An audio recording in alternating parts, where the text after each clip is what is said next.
A propósito de temas de género, vamos a seguir revisando temas relacionados y particularmente respecto de la Convención Constitucional en este espacio que tenemos con el Observatorio Constitucional de Género del Centro de Derechos Humanos de nuestra Casa de Estudios, que habitualmente revisamos el trabajo de esta instancia encargada de redactar una nueva Constitución. Está con nosotros hasta ahora la abogada de la Facultad de Derecho de la Universidad de Chile, Valentina López, a quien le damos la bienvenida. ¿Cómo estás, Valentina? Muy buenos días.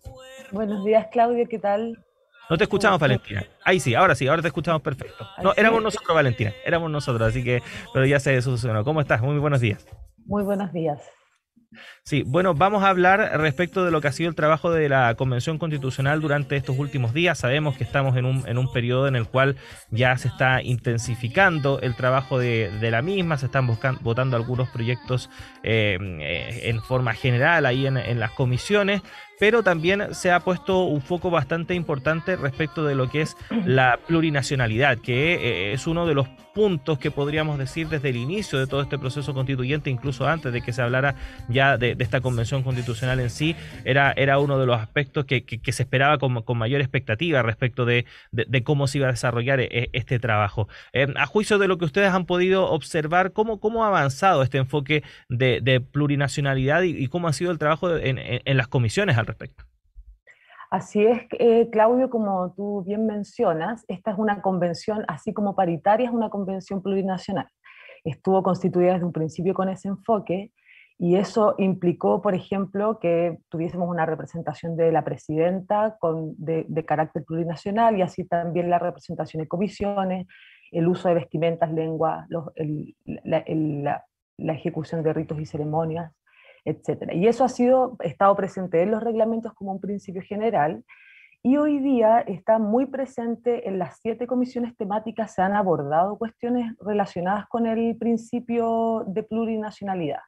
Y eso es muy interesante porque eh, se ha tratado de forma muy clara como principio, en la Comisión de Principios, como principios constitucionales, donde allí la mayoría de las iniciativas de convencionales que han sido aprobadas en general, porque están todavía en la aprobación en general, incorporan dentro de los principios el de plurinacionalidad e interculturalidad. Y eso es importante porque, como bien sabemos, la plurinacionalidad implica cambios y abrir a nuevas formas de gobernanza. Entonces, desde el reconocimiento de la plurinacionalidad como un principio constitucional, eso irradia a las otras comisiones y es como se ha visto también presente en formas de Estado, por ejemplo, en la determinación de cuál va a ser, si este Estado regional unitario, que ha estado dentro de la discusión, cómo se va a conjugar con la plurinacionalidad y a su vez cómo eso impacta en el régimen político. El régimen político que ha estado, esa discusión vinculada a la noción del hiperpresidencialismo o cuál va a ser entonces este modelo semipresidencial. Y con esto, lo relevante de esta transversalización del enfoque, podemos decir que hemos visto en todas las comisiones, porque también ha estado presente en derechos fundamentales, en medio ambiente y en sistemas de justicia, así como sistema de conocimiento. Lo relevante de eso es que la plurinacionalidad entonces ya no es solo el reconocimiento de los pueblos indígenas, sino que también es la conferencia de poder, y eso implica entonces que reconocimiento de instituciones autónomas, pluralismo jurídico, eso quiere decir concesiones en el sistema de justicia, representación política sin duda en el sistema de partidos y sistema electoral, y entonces eso lo que viene es muy relevante porque es justamente cómo es que los cambios institucionales se van a dar de la mano del reconocimiento de la plurinacionalidad como principio y forma de Estado. Y allí la norma que fue aprobada y que fue muy comentada es la que se aprobó en principios en sistema político, y esta dice el ejercicio del derecho a la libre determinación de los pueblos y naciones indígenas, y reconoce también el reconocimiento constitucional de los tratados y acuerdos y otros arreglos, que es una norma que es histórica y que permite visualizar lo que viene, sin duda, en esa materia. Ujú. Valentina, ¿hacia dónde apuntan estas iniciativas y qué cambios provocarían en concreto? Porque efectivamente esto no significa o no es tan simple como cambiar, por ejemplo, el nombre de la República, que pasar de República de Chile a República Plurinacional. Claro. Esto conlleva una serie de efectos y de cambios. ¿Cuáles serían esos cambios? Hay cambios en distintos niveles, como te mencionaba, por ejemplo, a nivel de sistema político, hay cambios en el sistema electoral y el sistema de partidos, pensando en cuál va a ser la representación de pueblos indígenas en esos espacios. También hay cambios, por ejemplo, en el caso de formas de Estado, en cuanto a las autonomías regionales o territoriales indígenas. Allí hay todavía una discusión muy profunda, podríamos decir, o que no se visualiza cómo hay que seguir haciendo seguimiento sobre ese punto de cómo es que el Estado regional se va a implementar y cómo eso se conjuga con las autonomías territoriales. Y en el caso también otras transformaciones específicas en el sistema de justicia, que allí se está involucrando la presencia de más actores en el sistema de justicia, como es la justicia intercultural.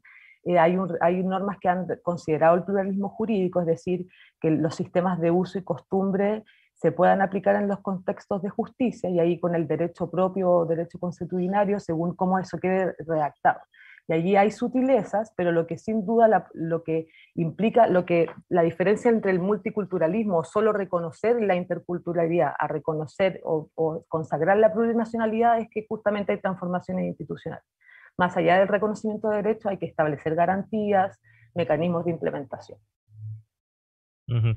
Valentina, una de las características que tiene la Convención Constitucional y su trabajo es que, a diferencia de lo que ocurre, por ejemplo, en el Congreso, sus temas son prácticamente transversales, es decir, no es propio de una sola comisión ni de un solo grupo, sino que cruzan diversas comisiones, diversos grupos de trabajo, y por lo mismo también cruzan en diversos temas y áreas de interés. Y en ese sentido, la plurinacionalidad, este debate que se está dando en torno a este tema en la Convención, cómo se cruza también con el debate de género y las relaciones también que se puedan producir entre los convencionales, por ejemplo, escaños reservados, con aquellas convencionales feministas que también han puesto su agenda en discusión durante este periodo.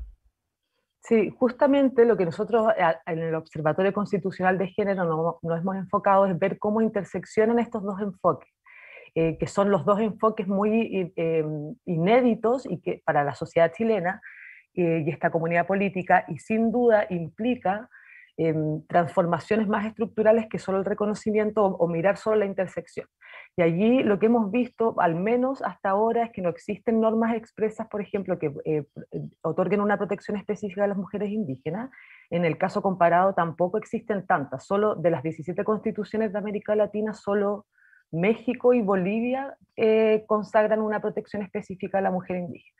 Pero sí es relevante ver cómo es que al ser dos enfoques transversales, cómo ha estado presente, como tú has dicho, en algunas alianzas estratégicas entre las convencionales feministas o que han levantado esa bandera dentro de la convención y los escaños reservados.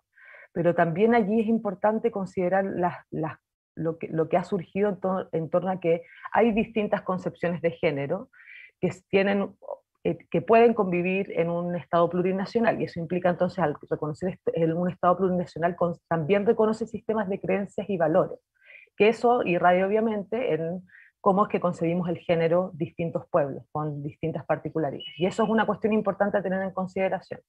Otra cuestión importante también es que el reconocimiento de la violencia contra la mujer, que claramente ahí se ve más claramente la intersección entre género y etnicidad, y entonces allí es probable que surjan reconocimientos específicos cuando se consagre la igualdad de no discriminación o una vida libre de violencia, se consagre una protección a la mujer indígena y a las diversidades indígenas. Pero donde sí se ha visto, y aquí para adelantarme, está todavía, o sea, se publicó una iniciativa específica de iniciativas indígenas,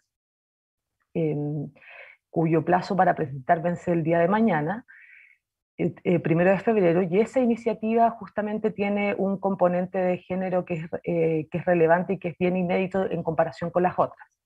Ujú. Si nos puedes contar en detalle en qué consiste. Es una iniciativa que consagra derechos sexuales y reproductivos de las personas pertenecientes a naciones originarias, y eso de acuerdo a las costumbres del propio pueblo.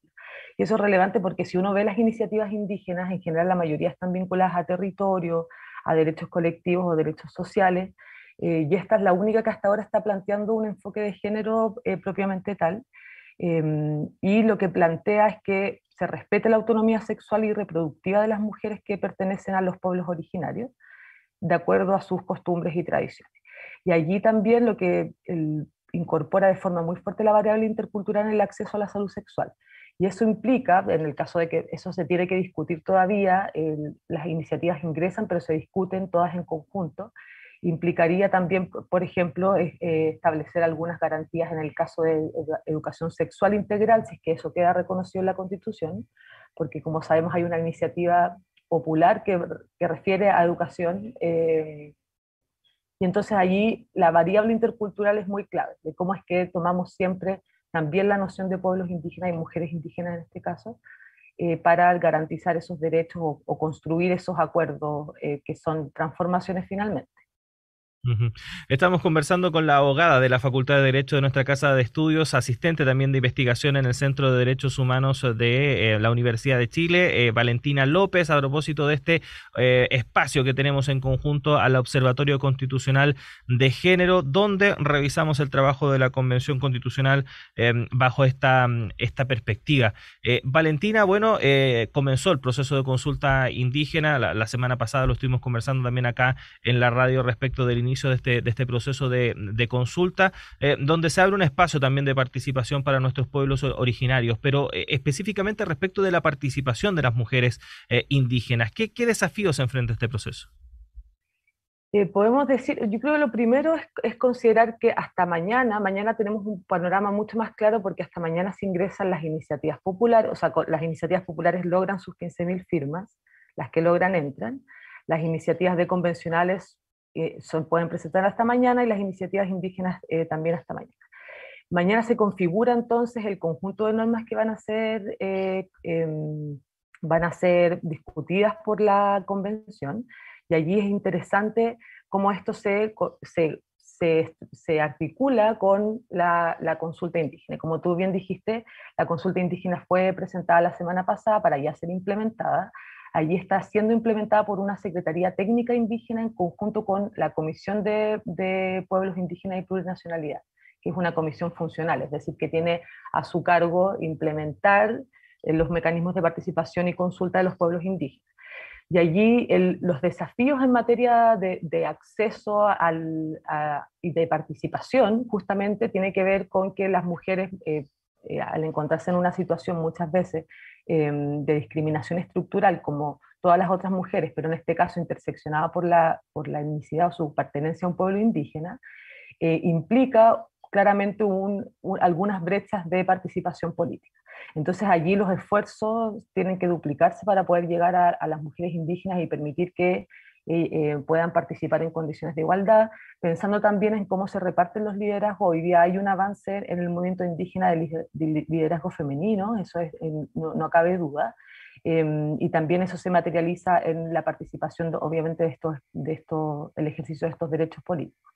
Entonces ahí el desafío es cómo es que la convención llega a todos los lugares, buscando la participación en igualdad de condiciones de mujeres y hombres, y así como también los niños y niñas y adolescentes, el enfoque intergeneracional, es decir, enfocar a personas mayores, también la participación. Lo que se espera de esa consulta es que se pueda implementar y que luego entre el 28 de marzo y el 4 de abril más o menos se comunicarían los resultados, y la idea es que exista se puedan llegar a acuerdos y un pronunciamiento sobre lo que se está deliberando, y allí lo más importante es la incidencia, claramente, o sea, 4 de abril siendo el plazo para que pueda ingresar esto y ser conocido por los convencionales antes de la dictación del texto constitucional. Ujú. Valentina López, abogada de nuestra Facultad de Derecho, también asistente de investigación del Centro de Derechos Humanos, gracias por haber estado acá en este espacio con el Observatorio Constitucional de Género para abordar el trabajo de la Convención Constitucional. Que tengas un muy buen día, muchas gracias por haber estado con nosotros. Muchas gracias, Claudio, y que tengan todos un muy buen día. Ahí estaba entonces la abogada Valentina López conversando con nosotros y recordándonos también algo muy importante. Este 1 de febrero culmina el plazo para patrocinar las iniciativas populares de norma que, recordemos, están dispuestas en la plataforma que ha creado la Convención Constitucional al respecto.